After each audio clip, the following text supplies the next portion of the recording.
একদিন কৈলাসে মা পার্বতী খুব ভালোবাসা দিয়ে সুস্বাদু মোদক বানাচ্ছিলেন। রান্নাঘর জুড়ে ছড়িয়ে পড়েছিল মিষ্টি গন্ধ। ছোট্ট গণেশ দূরে দাঁড়িয়ে লুকিয়ে লুকিয়ে সব দেখছিলেন। তার চোখে তখন শুধু মোদক আর মোদক।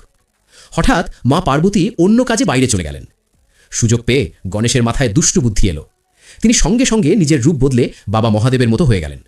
ঠিক শিব ঠাকুরের মতো সাজে চুপচাপ ঘরে ঢুকে কয়েকটা মোদক তুলে নিয়ে দৌড় দিলেন।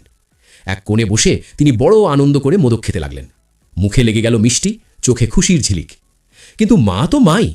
পার্বতী ফিরে এসেই বুঝে গেলেন এ কাজ নিশ্চয়ই তার দুষ্টু গণেশেরই। তিনি গণেশকে ডাকলেন। গণেশ ধরা পড়ে গেল। মা একটু রাগ করে বকাঝকা করতেই গণেশের চোখে জল চলে এলো। কাঁদতে কাঁদতে বলল, মা, মোদক খুব লোভ লাগছিল। মায়ের মন গলে গেল।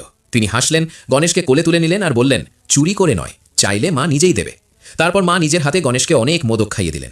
পুরো কৈলাস ভরে উঠল মা ছেলের হাসিতে।